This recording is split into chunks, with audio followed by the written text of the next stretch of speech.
Hello everybody, welcome back to LeedsBros for your Leeds versus Liverpool match preview. And the games are coming thick and fast for Leeds United. Next up, Liverpool at home, Saturday 5 o'clock kickoff at Elland Road. What could be better? And after the back of two really good performances from Leeds United, a 3-1 win against Chelsea in our last outing, and a very narrow defeat against Manchester City at the Etihad, has left us feeling all a little bit more confident about Leeds United going into this game. And Liverpool themselves, not in particularly great form going into this. A couple of questions about their manager as well, Arne Slot. We know that they're the retaining champions. They haven't been fantastic this season. Now, don't get me wrong. They're still a team full of great players, and we know that they can turn it on at any given day. But this one feels like that Leeds United have a massive opportunity to make it 2-2. And who would have thought that coming into this very tough run of fixtures? So let's see what Leeds United can do. Let's get into the latest team news, my predictions ahead of the game, and can Leeds United pick up another 3 points and propel them away from that bottom three? Let's get into it. So, another big game for Leeds United on Saturday. At this time, it is the visit of the reigning champions. And let's be honest, lads, this season, Liverpool haven't been great at all. Any time that I've watched them, any games that they kind of have won, they haven't been particularly amazing in games. And they've also lost a couple of games as well. I know Forest bet them 3-0 in their last outing against Sunderland. They drew 1-1 as well. And Sunderland were very unlucky not to get all 3 points from that game as well. So I genuinely believe Leeds United have a massive opportunity in this game. And we've seen it at Elland Road on Wednesday night under the lights against Chelsea. When the Leeds fans and the Leeds players work in tandem, it's a very hard thing to stop. And Elland Road is really hostile. And that's what we need to feed into this season. We said at the start of this season that if Leeds United are going to have a chance of survival this year, that we're all going to need to work together in tandem. And let's be honest, it hasn't really been like that the last couple of weeks, has it? With obviously the run of result, the issue with the manager over the last couple of weeks and his position. But when it's like that, Elland Road is the best place in the world. And we definitely need to keep it like that. Now, look, one result doesn't change everything in regards to Daniel Farke. He has eventually changed it to the 4-2-3-1. And a lot of fans have been calling for that over the last couple of weeks. And eventually he's done it. We said it here on LeedsBros pre-Burnley that it was time to shake it up a little bit. That Leeds United have kind of been found out a little bit with the 4-3-3, and we haven't got the quality to play that. And we were saying about changing it to a 3-5-2. And we know in our wing backs and Gabby Goodmunson and Jaden Bogle that they're very important in this system. And we can also see a little bit more James Justin now as well. He's going to be massive if we are going to keep with this 3-5-2. So I really like it. It gives us a chance to rotate the squad a little bit more, to see more players. And we look a lot more fluid in play. We look defensively solid through midfield. It's really given us a foothold in the game. And that's something we haven't had over the last couple of weeks for Leeds United. We've been really missing in midfield. Them games away at Burnley, Brighton, Nottingham Forest, we've been particularly poor. But now we look like we actually can get involved in the game in midfield. We're not being bypassed as much as we have been. And that lone striker was Calvert-Lewin.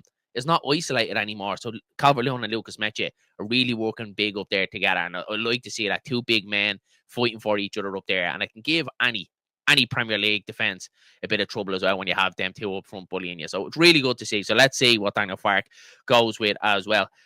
Let's get into the latest team news then, because ahead of Liverpool, there is a couple of injury concerns. Well, not injury concerns, probably going to be late decisions. So he says Lucas Nmecha and Dominic Calvert-Lewin are struggling with a hamstring injury and a calf injury. Now, I believe Lucas Nmecha is the hamstring injury and Calvert-Lewin is the calf issue. And he said it's going to need late checking. I'm hoping this is just one of them because it's a quick turnaround. And let's be honest, it is from Wednesday to Saturday. It's a quick turnaround for these players. They probably would have been on Thursday for a recovery session, a little bit of training on Friday, and then they look forward to Liverpool then on Saturday. So it is a quick turnaround. So hopefully both of these are available. If not, I'm praying for at least one.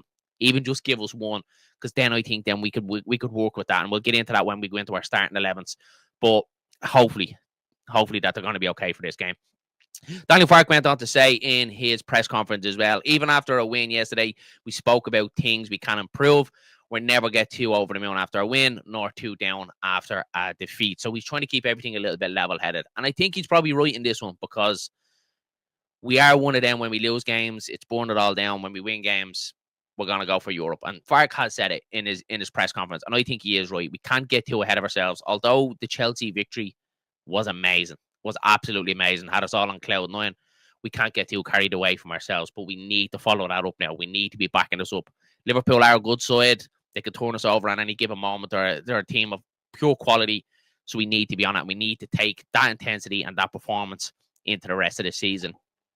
Liverpool themselves, as you said, not in great form. Arne Slot is under a little bit of pressure at Liverpool, particularly over the last couple of results. Fans are starting to call for his head as well.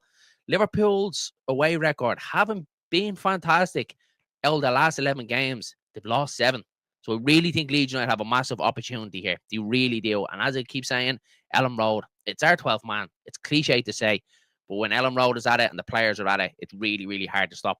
And I think we can get at Liverpool and possibly put a little bit more pressure on this man's job. But we'll have to see. Let's take a look how the Premier League table is looking after Leeds United's win against Chelsea. So we are outside the relegation zone, and that makes me feel a whole lot better. 2 points clear of West Ham.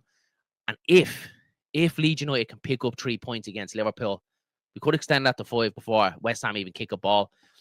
Manchester United, it kills me saying this, did us a little bit of a favour against West Ham. Drew 1-1. They did concede a fairly late equaliser. I did want them to win. I know it's killing me. I need to wash my mouth out. But I did want Manchester United to win this game, obviously for the benefit of Leeds United. But let's get into the starting 11 and see what way we're looking heading into this one. So this is how both sides lined up in their previous outing. Liverpool, it's been a bit of a weird one with them because we haven't seen Mo Salah play in the last 2 games. So I have a bit of a feeling he might come back in for this one. I have a feeling he might come back in. I think Joe Gomez might make way. I think you might see Szoboszlai go back to right back because Arne Slot has played him there a lot this season. He doesn't seem to trust Frimpong a little bit, although he has been picking up a lot of injuries. Connor Bradley is a doubt for this game as well. So I have a feeling you might see Szoboszlai go back to right back. I think you will see Mo Salah come in here on this side here. And it's a toss-up, to be honest, between Isak and Ekitike. I really like Ekitike.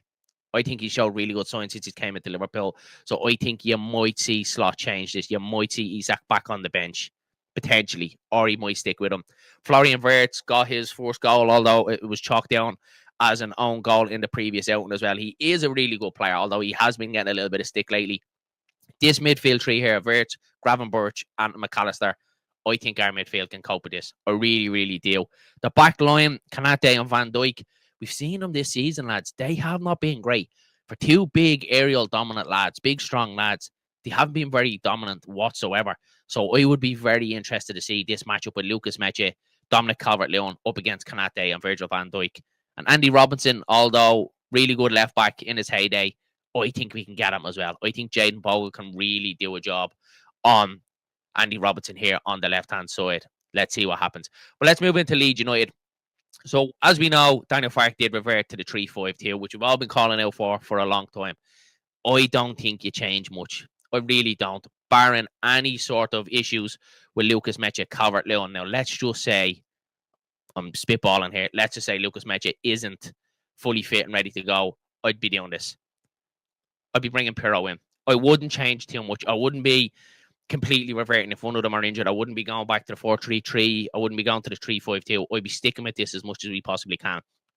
Because we've seen how defensively sound and defensively solid we were. Hakibiol has to start the game. Pascal Struijk was absolutely brilliant against Chelsea, as was Joe Rodon. You know we always get it. So these 3 have to start games of football. Our midfield was absolutely fantastic as well. Ethan Ampadu, for me, was a standout player against Chelsea. Man of the match. Out Tanaka with a fantastic goal. I want to see Tanaka being the little bit more advanced of these 3. I don't think it suits Stack. I think Stack is a lot better in here, breaking up the play and getting forward. I don't think he's that attacking midfielder that Daniel Farke wanted him to be earlier on in the season. This man, Out Tanaka, he can do it. And we've seen some of the goals that he scored for Leeds United since he's came here. He has a shot on him. So I want to see him up supporting these 2. Now, let's hope, I am hoping it is going to be this, that these 2 are fit. Obviously, we know in this system, the 3-5-2 system, there's a massive reliance on the 2 wing backs, Jayden Bogle and Gabby Goodmunson. And we've probably seen them towards the tail end of the game against Chelsea, flagging just a little bit. And this is why it's going to be very important for James Justin. Now we're really seeing the value of the £10 million because he can come in here for Jayden Bogle or Gabby Goodmunson to cover them when them legs do start to tire. So Brendan Aronson is going to stay on the bench. You do have Noah Okafor as well, and he can play that second striker as well. So he certainly is an option for Daniel Farke as well. But I would be very, very reluctant, guys, to change too much in this. I don't think Daniel Farke has to do that. I think we have to more or less stick with what we know and what's working and what's tried and tested so far. So a massive game for Leeds United, a massive opportunity to get another 3 points on the board and propel us away from that bottom three. Can Leeds United make it 2-2 against Chelsea and Liverpool? Who would have said that coming into this game? Let me know your thoughts in the comment section below. Let me know your score prediction for the game. Can Leeds United do it?